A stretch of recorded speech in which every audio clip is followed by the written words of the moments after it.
आज अचानक यस्तो घटना भयो साथीहरू, मैले कहिले सोचेको थिइनँ लाइफमा मसँग यस्तो हुन्छ होला भनेर। सो हेलो एन्ड नमस्ते सबैजनालाई, स्वागत छ मेरो मिनी भ्लगमा। आशा गर्दछु सबैजना सन्चै हुन्छ होला र म पनि यहाँ एकदमै सन्चै छु। आज चाहिँ मम्मी हस्पिटल जानुभएको थियो अनि म बिहानै उठेर घरको कामहरू गर्नतर्फ लागेँ। खानाहरू चाहिँ पाकिसकेको थियो अनि म सबै काम सकेर नुहाइधुवाइ गरेर फ्रेस भएर अनि रेडी हुनतर्फ लागेँ काममा जानलाई। अनि फटाफट रेडी भएर चाहिँ म खानाहरू प्याक गरेर कामतर्फ लागेँ। गरिब भइसकेको छु साथीहरू, तपाईँहरूलाई थाहा छँदैछ।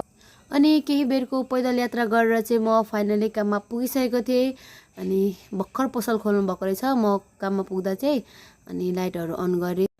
त्यसपछि सबै बढाल्ने कामहरू सकेर चाहिँ म यो लथालिङ्ग भएको सामानहरू समेट्दैछु साथीहरू। अनि हाम्रो खाना खाने समय भयो। आजबाट चाहिँ हाम्रो पसलमा एकजना नयाँ स्टाफ आइसक्नु भएको छ। यो विषयमा चाहिँ म यो आउने हप्ता नै खुलासा गर्नेछु। अनि खाना खाइसकेर हामीले केही बेर रेस्ट गऱ्यौँ। त्यसपछि यो झुमर हामी तिनजना नै मिलेर सफा गर्दैछौँ, किनभने एकदमै झन्झटिलो छ क्या यो चाहिँ।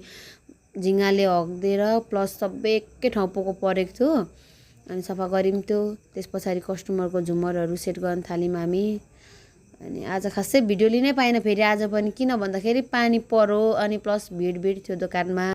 पानी परेर चाहिँ म खाजा पनि लिन जानु भ्याइन। अनि नजिकैको पसलबाट गजबको पिरियल ल्याएर खायौँ हामीले चाहिँ आज। अनि आज चाहिँ मसँग यस्तो नसोचेको घटनाहरू भयो नि साथीहरू, मसँग हेर्न सक्नुहुन्छ तपाईँहरूले। ढुटो होइन त यो।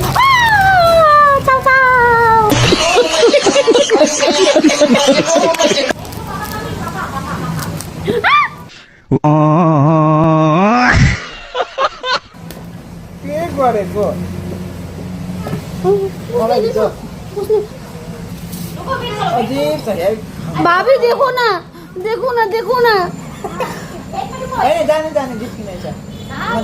इधर कैमरा पे दिखा रही थी कि नूडल्स का पानी इधर दिमाग यार।